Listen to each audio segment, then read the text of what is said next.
Hello guys, આજે blog અત્યારે આપણે નાનકડોક લઈએ છીએ.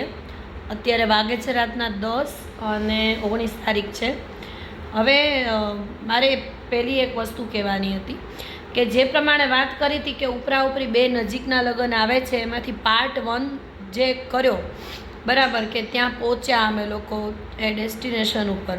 પછી જે લગ્નમાં ગયા હતા એ લોકોની એવી ઈચ્છા હતી કે ભાઈ યુટ્યુબની અંદર હવે સપોઝ આપણે એની જગ્યાએ આપણે રહીને વિચારીએ તો ભાઈ એમાં એવું છે કે બધાની પસંદગી નાપસંદગી હોય, બરાબર છે. કોઈને ગમે કોઈને ન ગમે, એટલે એક પાર્ટ 1 ચડાવ્યો તો એ ડિલીટે કરી નાખ્યો.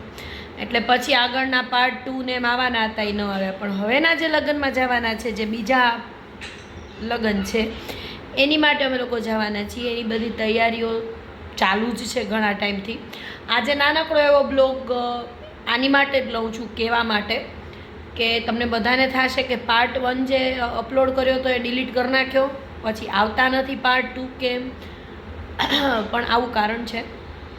ચલો હવે આપણે બીજા લગ્નની આમ જુસ્સામાં રહીએ, બરાબર ને. બીજા લગ્નના જુસ્સામાં રહીએ. પહેલાં લગ્નનો જુસ્સો, પહેલાં લગ્નનું એન્જોયમેન્ટ બધું કરી લીધું, પણ બ્લોગ ન આવ્યો, એનો ન રાખી શક્યા બ્લોગ તમારી લોકો સુધી. વાતનો અફસોસ છે એમ. પણ આમાં એ જુસ્સામાં રહેશું એક વધારે કે બ્લોગ તમારી લોકો સુધી રાખી શકશું એમ માનીને, બરાબર. હવે જીનિસાબેનને જોવો, હું બતાડું તમને. બસ જો એના માથામાં મહેંદી રાખી છે મેં, મહેંદી નખાવી છે. એને છે ને તજા ગરમી છે એટલે મહેંદી એને નખાને એ ભૂરી છે મારે, ભૂરી એટલે એના વાળ ભૂરા છે, એટલે મહેંદીમાં ભૂરા વાળ થઈ જાય તો વાંધો ન આવે, બરાબર.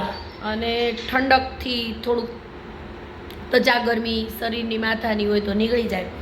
અને બસ જમીને નવરા થયા. મારે માથામાં કલર થોડોક કરવાનો છે. હમણાં એક લગ્ન ગયા ત્યારે કર્યો તો કલર, ગયે મહિને અમે લોકો ભુજ ગયા હતા, એ બ્લોગ જોયો હતો તમે લોકોએ, ત્યારે કલર કર્યો હતો. એટલે એક મહિનામાં 20-21મી જાન્યુઆરીએ કર્યો હતો, પછી પાછો ફેબ્રુઆરીની 10 તારીખ આસપાસ પાછો કલર કર્યો. અત્યારે પાછો કલર કરવાનો છે. માથું ધોયું છે, પ્રસંગ આવે એટલે કરીએ આપણે કલર. નુકસાન કરે આટલો બધો પણ છૂટકો નથી. જો એક હજી મહેંદી એ ગયા પ્રસંગની ગઈ નથી પૂરી, પણ કાલે પાછી મહેંદી મુકાવાની છે. એટલે કાલના બ્લોગની અંદર અમે લોકો મહેંદી ને એ બધું બીજું લેશું, બરાબર. આજે તો એટલે આજે તો નાનો બ્લોગ, સાવ નાનો 2-3 મિનિટ પૂરતો જ રાખ્યો આ કહેવા માટેનો, બરાબર છે. મળીએ નેક્સ્ટ બ્લોગમાં. અને સોરી ઓલો બ્લોગ ઉતારી દીધો ને આજે બીજા બ્લોગ પાર્ટ 2 ને એમ ન આવ્યા એની, તો હું માનું છું કે તમે સમજી શકતા હશો પરિસ્થિતિ અમારી, બરાબર. કાલના બ્લોગમાં મજા આવશે. મળીએ નેક્સ્ટ બ્લોગમાં. જય શ્રી કૃષ્ણ, રાધે રાધે.